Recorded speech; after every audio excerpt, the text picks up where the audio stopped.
ஹே guys, எல்லாரும் எப்படி இருக்கீங்க? நான் இன்னைக்கு உங்களுக்கு ரொம்ப வித்தியாசமான ஒரு இந்தோனேஷியன் ஹாரர் மூவியை தான் கொண்டு வந்திருக்கேன். அதனால ஃபர்ஸ்ட் இந்த மூவியோட ஒன்லைன் ஸ்டோரியை பார்த்துடலாம். நம்ம கதையோட ஹீரோக்கு ஒரு சபிக்கப்பட்ட ஒரு பொம்மை ஒன்று கிடைக்கி அந்த பொம்மையை நம்ம ஆசைப்படுத்த ஒரு 3 விஷயத்தை நிறைவேற்றி வைக்கும். ஆனா அந்த கதையிலேயே இதான் பெரிய ட்விஸ்ட். அப்படி கேட்குற எல்லா வரத்துக்குமே போனஸா அந்த பொம்மையோட சாபமும் அவங்க கிட்ட வந்துடும். அதாவது சும்மா இருக்க பிரச்சனை கூட வீடு தேடி வரும். இப்படி இந்த சபிக்கப்பட்ட பொம்மை கிட்ட இருந்து நம்ம ஹீரோயின் தப்பிக்காங்களா இல்லையான்னு தான் மீதி ஸ்டோரி. இந்த மூவியோட ஸ்டார்டிங் சீன்ல ஒரு வீட்டை காமிக்காங்க. இந்த வீட்டுல இருந்தவரும் அவங்க ஒய்ஃப் கையில இது கிடைக்க கூடாதுன்னு ஒரு கை மாதிரி இருக்குதா ஒன்னா தூக்கி எறிதாரு. இதை பார்த்து அவங்க ஒய்ஃப் அங்க இருந்து வேகமா எடுக்க வர அவரும் அதை எடுக்க விடாம தடுக்க பார்க்கும்போது தவறுதெல்லாம் 2 பேரும் அந்த ஜன்னல்ல இருந்து கீழே குதிச்சிருந்தாங்க. அந்த இடத்துல அந்த ஆளு இறந்து போறாரு. இங்க நடக்குது எல்லாத்தையுமே அந்த பக்கம் ஒரு கருப்பு உருவம் உட்காந்து பாத்துக்கிட்டு இருக்கு. அப்படியே அங்க கட் ஆகுது. இப்போ ஒரு ஸ்கூல்ல ஒருத்தவங்களை காமிக்காங்க. இவங்க தான் நம்ம ஹீரோயின். அவங்களும் இப்போ கர்ப்பமா இருக்கிறதுனால வேலையை விட்டு நிக்க போறாங்க. அதுக்காண்டி தான் இந்த ஏற்பாடு எல்லாம். ஹீரோயினை கூட்டிட்டு போக ஹீரோவும் வந்திருக்காரு. இவரோட பேரு ராய். இப்போ அவங்க எல்லாருக்கிட்டையும் கொஞ்ச நேரம் ஹீரோயின் பேசிட்டு ராயும் ஹீரோயினும் அங்க இருந்து கிளம்பி போறாங்க. அங்க இருந்து வந்ததும் ராயும் ஹீரோயினை ஒரு வீட்டுக்கு கூட்டிட்டு வரான். ராயும் ஹீரோயினுக்காக ஒரு பெரிய வீடு ஒன்று வாங்கியிருக்காரு. அதனால ஹீரோயின் அந்த வீட்டை சுத்தி பார்க்க போறாங்க. இப்போ ஹீரோயினை வீட்டை சுத்தி பார்த்து முடிச்சதும் ராய் அங்க இருந்து அவங்க அப்பா அம்மா கிட்ட கூட்டிட்டு வரான். கூடவே ராயோட அம்மாவுக்கு ஹீரோயினை பிடிக்காது. ஏன்னா ராயும் ஹீரோயினும் அவங்களோட சம்மதம் இல்லாம லவ் மேரேஜ் பண்ணிட்டாங்க. அதுவும் ஹீரோயினோட அப்பா அம்மா சின்ன வயசுல இறந்து போயிருந்தாங்க. இதை சொல்லியே ராயோட அம்மாவும் குத்தி காமிச்சிட்டு இருக்கும்போது ராயோட அப்பாவுக்கு ராய பிடிக்காது போல. அதனால அவரோட அப்பாவும் அவங்க அம்மா கூட்டிட்டு அங்க இருந்து போயிருந்தாரு. அப்படியே கட் பண்ணா அன்னைக்கு நைட் ஆகுது. 2 பேரும் ஹோட்டல்ல சாப்பிட்டுட்டு வந்துட்டு இருக்கும்போது ஹீரோயினுக்கும் ராயோட அம்மா காலையில அப்படி பேசினது ரொம்ப வருத்தமா இருக்கு. இதை பத்தி ராய் கிட்ட சொல்லி வருத்தப்படவும் ராயும் அவங்களுக்கு ஒரு குழந்தை பிறந்துச்சுன்னா எல்லாம் சரியாயிடுங்க மாதிரி சொல்றான். இப்படி அவங்க 2 பேரும் பேசும்போது தான் தெரியுது ராயோட அப்பா ராயோட அப்பாவே கிடையாது. ராயோட அப்பா விட்டுட்டு ஓடி போயிட்டதுனால அவங்க அம்மா 2வது கல்யாணம் முடிச்சிருக்காங்க. அதனாலதான் அவருக்கு ராயை பிடிக்கவே செய்யாது. அதுக்கப்புறமா 2 பேரும் அங்க இருந்து அவங்க வீட்டுக்கு வராங்க. இப்போ ராயை பார்த்தா அங்க இருந்து சோபால வந்து உட்கார்றாரு. திடீர்னு அவர் பின்னாடி ஏதோ ஒண்ணு குத்துது. இது ஸ்டார்டிங் சீன்ல அந்த மேல ஜன்னல்ல இருந்து சொல்லுவாங்களே அவங்க வச்சிருந்த அதே கை தான். அப்படியே அங்க கட்டாக்குது. இப்போ அடுத்த நாள் ராய் தூங்கிட்டு இருக்கும்போது ஹீரோயினும் இந்த கை எங்க இருந்து வந்துச்சுன்னு பத்தி கேட்காங்க. இதை பத்தி ராய்க்குமே சரியா தெரியல. இதுக்கு முன்னாடி இந்த வீட்டுல இருந்தவங்க வச்சுட்டு போயிருக்கலாங்க மாதிரி சொல்றாரு. இன்னைக்கு ராய்க்கு ஆபீஸ்ல ராயோட பாஸை பார்க்க போனோம். அதனால சீக்கிரமே அங்க இருந்து கிளம்பிட்டாரு. அதுக்கப்புறமா ராய் அங்க இருந்து ஆபீஸ்க்கு வரப்போது வழியிலேயே அவங்க பாஸோட பொண்ணை பாக்காரு. அவங்க கிட்ட ராயும் அவங்க புதுசா வீடு வாங்கியிருக்கனால அதுக்கு பார்ட்டி கொடுக்காங்க போல. அதுக்காக நாளைக்கு வர சொல்றாரு. அப்படின்னு பார்த்து கரெக்டா அந்த இடத்துக்கு அவங்க பாஸோட பையன் வரான். அதாவது இந்த பொண்ணோட அண்ணன். இவனுக்கு ராயை பிடிக்கவே செய்யாது. ஏன்னா அவளோட தங்கச்சி ராய்க்கு சப்போர்ட்டா தான் பேசுவா. அதுவும் ரொம்ப க்ளோஸ் ஃப்ரெண்ட் வரையா. டேட்டு ராய் அந்த வேலையை விட்டு தூக்கணுங்கிறது அவனோட எண்ணமே. அதனாலேயே ஹீரோ செய்த எல்லா வேலையுமே குறை சொல்றது தான் அவனோட வேலையே. அப்படியே இன்னொரு பக்கம் பார்த்தா ராய் புதுசா அந்த வீட்டுக்கு யாரோ ஒருத்தவங்க வராங்க. இந்த லேடி யாருன்னா இதுக்கு முன்னாடி இருந்த இந்த வீட்டோட ஓனர் தான் இவங்க. இது அவங்களோட வீடு இல்லைன்னு தெரியும். அதனால கடைசி ஒரு தடவை சுத்தி பார்க்கணும்னு சொல்லிட்டு உள்ள வராங்க. இந்த வீடு அவங்களுக்கு ரொம்பவே பிடிக்கும். இந்த வீட்லயும் ஏதோ மறந்து வச்சுட்டாங்க.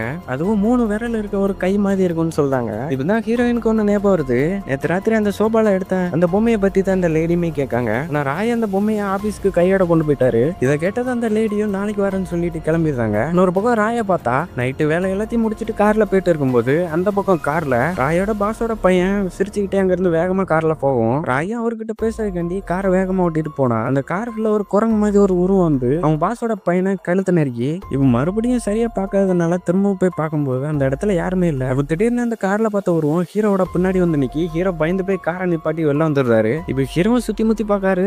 பக்கத்துல இருந்த அந்த காரை காணோம். அதனால அவர் காருக்குள்ள என்ன இருக்குன்னு பாக்கிறதுக்காண்டி வரும். அந்த காரோட சீட்ல அவர் கொண்டு வந்த அந்த கை இருக்கு. அப்படியே அங்க கட்டாகுது. அந்த கையை கொண்டுட்டு ராயும் வீட்டுக்கு வந்துடுறாரு. இப்போ ஹீரோயினா எந்திரிச்சிருக்காங்க. எந்திரிச்சதும் ராய் கிட்ட இருந்த இந்த கையை பார்த்த உடனே ஹீரோயினுக்கு காலில் வந்து அந்த லேடியோட ஞாபகம் வருது. இது அந்த லேடியோடன்னு சொல்லிட்டு ஒரு பேக்ல போட்டுட்டு அவங்களும் படுக்க போயிருந்தாங்க. அதுக்கப்புறமா ராய் அங்க இருந்து குழப்பத்தோட டிவி ஆன் பண்ணி பார்க்கவும் அதுல ஒரு புதுசா ஒரு ஷோ காமிக்காங்க. அதுல கோட்டு சட்டை போட்ட ஒரு குரங்கு ஹீரோ வச்சிருந்த அதே கையை வச்சு இந்த கையை வச்சு எந்த ஆசையை வேணாலும் நிறைவேற்றலாம்னு சொல்லி ஒரு பாட்டாவே பாடிக்கிட்டு இருக்கு. இப்ப அந்த டிவில பார்த்த குரங்குமே ராய் பின்னாடி வந்து நிக்கி அப்படியே கட்டாகுது. இப்போ ராயை பார்த்தா ஹீரோயின் கிட்ட சொல்லிட்டு போன மாதிரி அந்த லேடி அடுத்த நாள் வந்துருந்தாங்க. இப்போ ஹீரோயின் அதை கொடுக்கறதுக்காண்டி அந்த பேக் எடுக்க போகும். ஹீரோயின் வச்சிருந்த இடத்துல அந்த பேக்கை காணும். ஒரு பக்கம் ராய் அந்த லேடி கிட்ட அந்த கை எங்க இருந்து கிடைச்சிச்சுன்னு சொல்லி துரி கேள்வி கேட்கவும் அந்த லேடிக்கு அந்த கையை பத்தி ஒன்னும் தெரியல.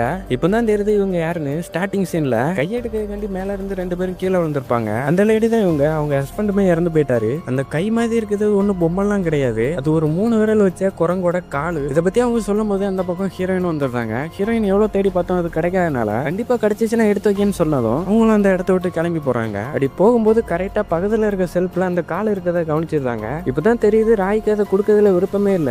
அதை நானே வச்சு கொடுத்தா இதை கடனை தாங்குங்க மாதிரி கேட்டதும் அந்த லேடியும் கொஞ்ச நேரம் அமைதியாகி ராய் பார்க்காத நேரமா பார்த்து அவங்க வச்சிருந்த தடியை வச்சு அடிக்கவும் அவங்களோட கால் ஸ்லிப் ஆகி கீழே விழுந்துருந்தாங்க. இப்ப அந்த லேடியை பக்கத்துல போய் பார்க்கும்போது தான் தெரியுது அவங்க வச்சிருந்த தடி அவங்க விழும்போது அவங்க நெஞ்சிலேயே குத்திடுது. இருந்தாலும் கீழே கிடக்க அந்த குரங்கோட காலை எடுக்காங்க. ஆனா அதை எடுத்து அவங்க விருப்பத்தை கேட்கல அவங்க அந்த இடத்துல இறந்து போறாங்க. இப்ப அவங்க இறந்துட்டனால என்ன பண்ணன்னு தெரியாம அவங்க வீட்டுக்கு பின்னாடி இருக்க ஒரு பழைய ஒரு பேஸ்மெண்ட் மாதிரி ஒரு இடம் இருக்கு, அங்க கொண்டு போய் மறைச்சு வைக்காங்க. இதுக்கப்புறமா அவங்களால போலீஸ் கிட்ட கூட போக முடியாது, இதை விபத்துன்னு சொன்னாலும் யாரும் நம்ப மாட்டாங்க. ஹீரோயினுக்கும் இன்னொரு டவுட் இருக்கு, அந்த குரங்கோட காலுக்காண்டி இப்படி சண்டை போடுறாங்கன்னு. ஆனா இதை பத்தி ராய்க்கு தெரியும், ஏன்னா நேத்து ராத்திரி அந்த டிவில பாத்துருப்பாரு. இதை பத்தி அவர் ஹீரோயின்ட்டையும் சொல்றாரு. இருந்தாலும் அவங்களுக்கு இது வேலை செய்யுமான்னு டவுட்டா இருக்கு. அதனால அவரோட முதல் ஆசையா ராயும் இந்த லேடியை பத்தி எல்லா விஷயமும் தெரியணும்னு சொல்லி கேட்காரு. ஆனா அப்படி கேட்டு ஒண்ணுமே நடக்கல. திடீர்னு அந்த காலுமே அசைது. அதனால அங்க ரொம்ப நேரம் இருக்க வேண்டாம்னு சொல்லிட்டு பயந்து போய் அங்க இருந்து கிளம்பி போயிருந்தாங்க. ராயை பார்த்தா அந்த கால் மேல நம்பிக்கையே இல்லை. அதனால ஒரு சின்ன பாக்ஸ்ல போட்டு லாக் பண்றாரு. அப்படியே கட் ஆகுது. அன்னைக்கு நைட்டு ராய் புது வீடு வாங்கியிருக்கிறதுனால அதை கொண்டா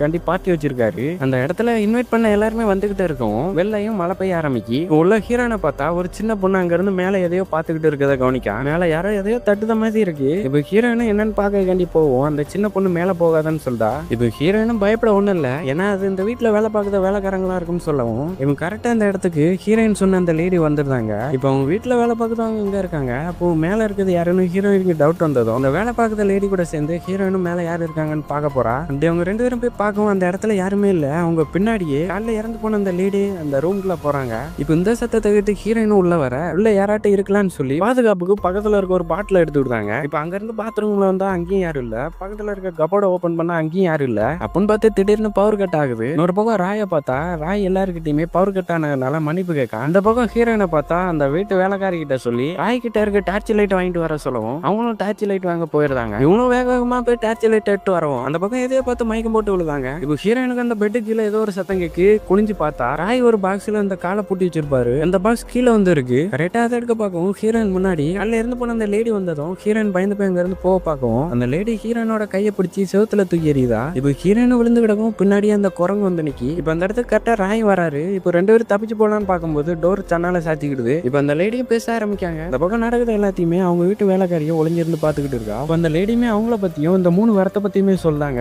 அப்படி அவங்க அதை பத்தி சொல்லி முடிக்கவும் பக்கத்துல இருந்த ஸ்பீக்கர் பாக்ஸ் திடீர்னு பாட்டு பிடிக்க ஆரம்பிக்கி. அதுவும் நேத்து ராத்திரி ராய் அந்த டிவில பார்த்தா அதே பாட்டு தான். அதே நேரம் அந்த லேடி அந்த பாக்ஸ் ஓபன் பண்ண சொல்றாங்க. இப்போ ராயின் கோவத்துல அந்த பாக்ஸ் வச்சு அவங்கள அடிச்சு போட்டுட்டு 3 பேருமே அங்க இருந்து வெளில ஓடி வந்துருந்தாங்க. அப்படி ஓடி வரும் பின்னாடி இருந்த அந்த வேலைக்காரி வலிவு கீழே வந்துருதா. அவங்க முன்னாலேயே பாட்டிக்கு வந்து யாரோ கார்ல போறாங்க. அதனால அந்த வேலைக்காரி அப்படியே விட்டுட்டு இந்த கார்ல போனவங்க கிட்ட லிப்ட் கேட்டு உள்ள ஏறுறாங்க. அவங்கள ஃபாலோ பண்ணிட்டு அந்த லேடியும் பின்னாடியே வந்துருதா. இதை பார்த்து அந்த கார்ல இருக்க 2 பேரும் பயந்து போய் வெளில ஓடிடுறாங்க. ஆனா ஹீரோயினும் புத்திசாலித்தனமா அந்த பாக்ஸ் ஓபன் பண்ணி இந்த லேடி இங்க இருந்து போயிடணும்னு வேண்டிக்கிட்டுதா. இப்போ ஹீரோ கோத்துல அவங்கள எட்டி உதைக்க வெளில வந்து பாக்காங்க. அந்த லேடியை காணோம். அதுக்கப்புறமா 2 பேரும் அங்க இருந்து வீட்டுக்கு வந்துடுறாங்க. கரண்ட் வந்துடுது. அந்த கையுமே அதே பாக்ஸ்ல பூட்டி வச்சுட்டு 2 பேரும் தூங்க போயிருந்தாங்க. அப்படி அவங்க தூங்கிட்டு இருக்கும். திடீர்னு வெளில ஏதோ சத்தம் கேக்கு. ஹீரோயினை எந்திரிச்சிருந்தாங்க. அவங்களுக்கும் ரொம்ப பயமா இருக்கு. இதுக்கெல்லாம் காரணம் அந்த கைதான்னு சொல்லி அதை தூக்கி எறியலான்னு அங்க இருந்து வெளில போகும். இடத்துல அவங்க வீட்டுல வேலை பார்க்க அந்த லேடியை பார்க்காங்க. அவங்களும் ஹீரோயினுக்கு தெரியாம அந்த கையை எட்டு போக தான் வந்திருக்காங்க. அதுவும் அவங்க அம்மாவுக்கு ரொம்ப உடம்பு சரியில்லாம இருக்கு. அதனால அந்த ஒரு ஆசையை மட்டும் நிறைவேற்றுங்கன்னு சொல்லி ஹீரோயின் கிட்ட கெஞ்சி கேட்கவும் ஹீரோயினும்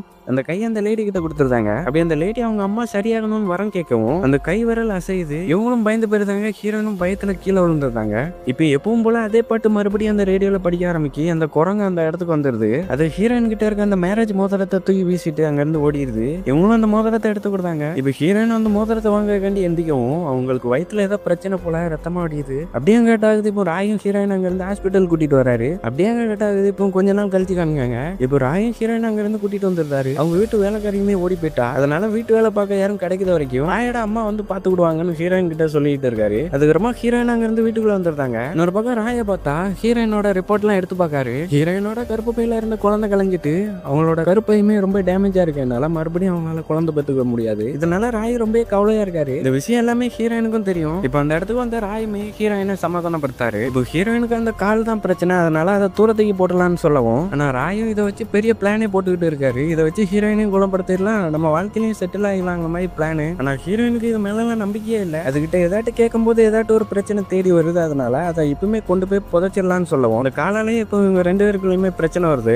அதனால ராய் அங்க இருந்து கொச்சிட்டு போயிருந்தாரு. ஹீரோயின் அந்த காலை தேடி பார்க்காங்க. எங்க தேடியுமே அந்த கால் காணும். ஒரு பக்கம் ராயை பார்த்தா அந்த காலை அவர் தான் வச்சிருக்காரு. இந்த காலுக்கு சொந்தமான அந்த குரங்கும் பின்னாடியே தான் உட்காந்துருக்கு. அடுத்த நாள் ஆகுது. ராயும் கிஃப்ட் எல்லாம் வாங்கிட்டு அவரோட கிளைண்ட மீட் பண்ண வராரு. அவர் வேற யாரும் இல்ல, நேற்று ராத்திரி அந்த கார்ல பார்த்த அந்த ஆளு தான். அவருமே ராயை பார்க்காரு. ஆனா ஆனா பயத்துல அந்த ஸ்கிரீன் எடுத்து மூடிக்கிட்டாரு. இப்போ ராய்க்கு என்ன பண்ணன்னு தெரியாம முடிச்சுக்கிட்டு இருக்க. இன்னொரு பக்கம் ஹீரோயினோட வீட்டுக்கு ராயோட அம்மா வந்திருக்காங்க, அதுவும் 2 வேலைக்காரங்களோட. இப்போ ஹீரோயின் அங்க இருந்து கொஞ்ச நேரம் வாக்கிங் போலான்னு வெளில வரவும் அவங்களை தேடி ஒரு பந்து உருண்டு வருது. அந்த பக்கம் 2 சின்ன பசங்க விளையாண்டுட்டு இருந்திருக்காங்க போல. அவங்கள பார்த்த உடனே ஹீரோயினுக்கும் அவங்களுக்கும் ஒரு குழந்தை இல்லைன்னு ஏக்கத்தோட அங்க இருந்து அவங்களோட ரூம்ல வந்து படுத்துக்கிட்டாங்க. இப்போ ஹீரோயினுக்கு ராயோட அம்மா சொன்னது ஞாபகம் வருது. கிட்டத்தட்ட ராயோட அம்மாவும் ஹீரோயின் மாதிரி தான் லவ் பண்ணி மேரேஜ் பண்ணதுனால அவங்க வீட்லயுமே யாருமே சேர்த்துக்கல. அந்த நேரம் இவங்களும் கர்ப்பமா இருந்திருக்காங்க. இவங்க லவ் பண்ண அவங்க ஹஸ்பண்டுமே ஓடி போயிட்டாரு. இந்த மாதிரி கஷ்டமான நேரத்துல அவங்க மாத்திரையை தின்னுட்டு சாகலாம்னு நினைக்கும் போது ஹாஸ்பிட்டல்ல அவங்கள காப்பாத்திருந்தாங்க. அப்பதான் ராயுமே பிறந்திருக்கான். இந்த மாதிரி எதுவும் ராயோட வாழ்க்கையில நடக்கூடாதுன்னா ஹீரோயின் மேல இவ்வளவு நாளா கோவமா இருந்திருக்கு. அதை பத்தி சொல்றாங்க.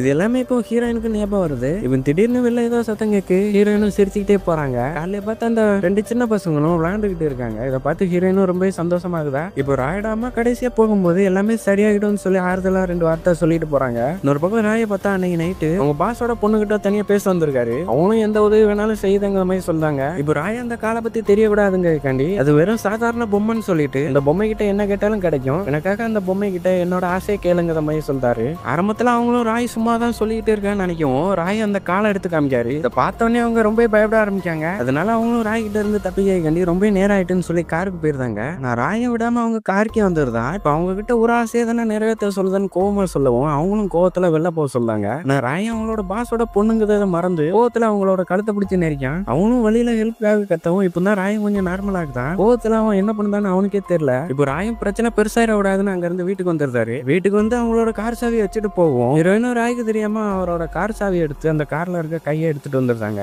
இன்னொரு பக்கம் ராயை பார்த்தா சம்பந்தமே இல்லாம அவங்க அம்மா கிட்ட போய் எல்லாத்துக்கும் மன்னிப்பு கேட்காரு. இதுவும் ராயால தான் இவ்வளவு பெரிய குழப்பமுமே. அவங்க அம்மாவும் எல்லாமே சரியாயிடும் சொல்லி ஆறுதல் சொல்லவும் திடீர்னு மேல ஹீரோயின் கத்த மாதிரி சத்தம் கேக்கு. ராயம் வேக வேகமா ஓடி வந்து என்னாச்சுன்னு வந்து பாக்கவும் பெட்டை விட்டு கீழே வந்து விழுந்து கிடக்காங்க. இப்போ ராயம் மத்தவங்க என்னாச்சுன்னு வந்து கேட்கும்போது ஹீரோயின் ஏதோ ஒரு கெட்ட கனவு கண்டிருக்காங்க போல. அது மட்டும் இல்லாம இப்போ உடம்பு குணமாயிட்ட மாதிரி இருக்கதை பத்தி சொல்றாங்க. அதுக்கப்புறமா ராயம் அவங்க அம்மாவும் ஹீரோயினை ரெஸ்ட் எடுக்க சொல்லிட்டு அங்க இருந்து கிளம்பிடுறாங்க. அப்படியே அடுத்த நாள் ஆகுது. ஹீரோயின் வாந்தி பண்ண ஆரம்பிக்காங்க. இன்னொரு பக்கம் ராயா அவர் வேலை செய்த இடத்துக்கு உள்ள போகணும்னு பார்த்தா அங்க இருக்க வாட்ச்மேன் ராய உள்ள விட முறக்காரு. கூடவே ஒரு பேப்பரையும் கொடுக்காரு. இப்பதான் தெரியுது ராய வேலையை விட்டு தூக்கிட்டாங்க. அதுக்கப்புறமா ராய அங்க இருந்து அவர் ஒரு கார் எடுக்க வரவும் கரெக்டா அந்த இடத்துல அவங்களோட பாஸோட பையன் உட்காந்துருக்கான். அதுவும் எப்பவும் போல இல்லாம இந்த தடவை ரொம்ப நல்ல விதமா பேசவும் திடீர்னு ராயோட தலையில துணியை கட்டி சில பேர் அடிக்க ஆரம்பிக்காங்க. ஒரு பக்கம் ஹீரோயினை பார்த்தா மறுபடியும் ஹாஸ்பிட்டல் வந்திருக்காங்க. பக்கத்துல இருந்த டாக்டரும் ஹீரோயினை செக் பண்ணி பார்த்துட்டு ஹீரோயினும் இருந்த மாதிரி இப்போ நார்மல் ஆயிட்டாங்க.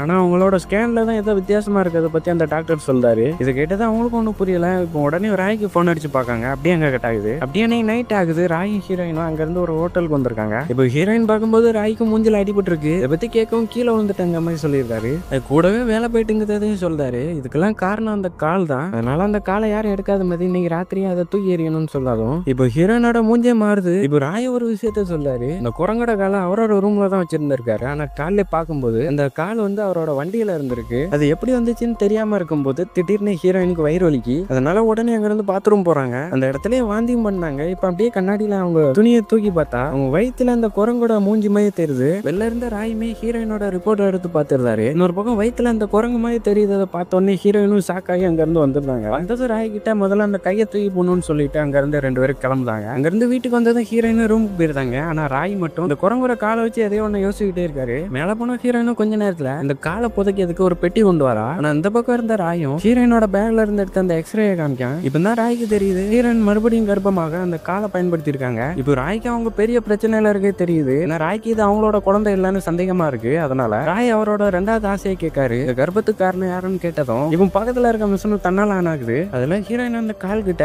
ஒரு குழந்தை வேணும்னு கேட்டிருக்காங்க. அப்படி அவங்க அதை கேட்டுட்டு படுக்கவும் அந்த குரங்கு ஹீரோயினை கர்ப்பமாக்கி இருக்கு. இது எல்லாமே இப்போ ராய்க்கும் தெரிய வருது. ஹீரோயினை இது ஒரு கெட்ட கனவா தான் நினைச்சுக்கிட்டு இருந்திருக்காங்க. இப்போ இது ஹீரோனுக்கு தெரிஞ்சதான் அழுதுகிட்டே பக்கத்துல இருக்க பாத்திரத்தை எடுத்து ராய் மேல அடிச்சுட்டு அங்க இருந்து ஒரு ரூம்குள்ள ஓடி போய் பூட்டிடுறாங்க. இப்போ ராய் பின்னாடியே வர அவங்க உள்ள இருந்து அவங்களோட விஷ கேட்கும் போது இந்த குரங்கு ஹீரோயினை பயமுறுத்தி அந்த காலையும் அங்க இருந்து தூக்கி வீசுது. அந்த நேரம் கரெக்டா கதை உடைச்சிட்டு ராயும் உள்ள வர அங்க கிடக்க அந்த காலை ராய் வந்து எடுத்துக்கிட்டாரு. அதே நேரம் ஹீரோயினுக்கு வயிறு வலிக்கு. இப்பதான் தெரியுது ஹீரோயின் அந்த கர்ப்பத்தை கலக்கி பார்த்திருக்காங்க. அதனாலதான் அந்த குரங்கு தடுத்து நிறுத்தி இருக்கு. இப்போ ஹீரோயினும் இதோட முடிவை ராய் கிட்டே விட்டுறாங்க. ஆனா இப்ப நடந்துகிட்டு இருக்கு எல்லாமே இந்த குரங்கு நினைச்ச மாதிரி தான் நடந்துகிட்டு இருக்கு. ஏன்னா இப்போ ராயோட மனசுல ஹீரோயினை பத்தி நினைப்புலாம் இல்ல. அவர் பிறந்ததுல இருந்து யாரெல்லாம் அவங்கள வெறுத்தாங்களோ அதை பத்தி தான் யோசிச்சுக்கிட்டு இருக்காரு. இப்போ ராயா அவரோட கடைசி ஆசையை கேட்காரு. அதுவும் அவரை வெறுத்த எல்லாருமே அவளை நேசிக்கணும்னு சொல்லி கேட்காரு. இப்ப அவரோட கடைசி ஆசையும் முடிஞ்சு போகுது. இப்போ ராயும் ஹீரோயின் கிட்ட வந்து எல்லாமே சரியாகிடும், நான் உனக்கு பத்திரமா பாத்துக்கிற மாதிரி சொல்றாரு. ஆனா ஹீரோயினுக்கும் இதுக்கப்புறம் தான் பிரச்சனையே ஆரம்பிக்க போகுதுங்கிறது தெரியும். ஏன்னா அவங்க வயிற்றுல வளர்றது அந்த குரங்கோட வாரிசு. அதனால ராயை பார்த்து முட்டாள்னு சொல்லிட்டு இந்த ஜன்னல்ல இருந்து கீழே குதிச்சிடுறாங்க.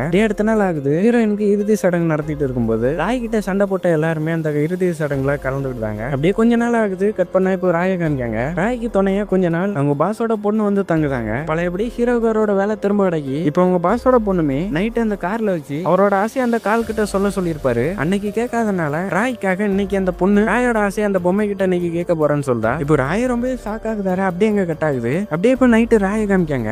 சுத்தி யாருமே இல்ல. அந்த கையை வச்சு பாத்துக்கிட்டு இருக்கும். அந்த பக்கம் காலிங் பெல் அடிக்கி ராயும் உள்ள வாங்கன்னு சொல்லவும் அந்த பக்கம் இருந்து வாரது இறந்து போன ஹீரோயின் தான். இப்போ ஹீரோயின் வரவும் அவங்களோட வயிற்றுல இருந்து 2 குரங்கு குட்டி வெளில போகுது. அதை பிடிச்சி அந்த பக்கத்துல இருக்க பெரிய குரங்கு அதுங்களோட காலை விட்டுது. இப்போ ஹீரோயினும் அங்க இருந்து அந்த சோபா மேல வந்து உட்காந்துருக்காங்க. அதுவும் அந்த காலோட அவங்க பக்கத்திலேயே சின்னதா அந்த குரங்கு குட்டியோட காலம் இருக்கு. இப்போ பார்க்க இது ராயோட ஃபேமிலி மாதிரி இல்ல, அந்த குரங்கோட ஃபேமிலி மாதிரி இருக்கு. இப்படியே அந்த படமும் முடியுது. இதுக்கு எல்லாத்துக்குமே காரணம் முழுக்க ராயோட தப்பு மட்டும்தான். ராய் மட்டும் அவரோட கடைசி விஷயம் கரெக்டா கேட்டிருந்தா ஹீரோயினும் பொழைச்சிருப்பாங்க. அவங்க ஃபேமிலி எப்படி மாறி இருக்காது. இந்த மூவியை பார்க்கும்போது உங்களுக்கு என்ன தோணுதுன்னு கமெண்ட்ல சொல்லிட்டு போங்க. இது மாதிரி இன்னொரு வீடியோல பார்க்கலாம். பாய்.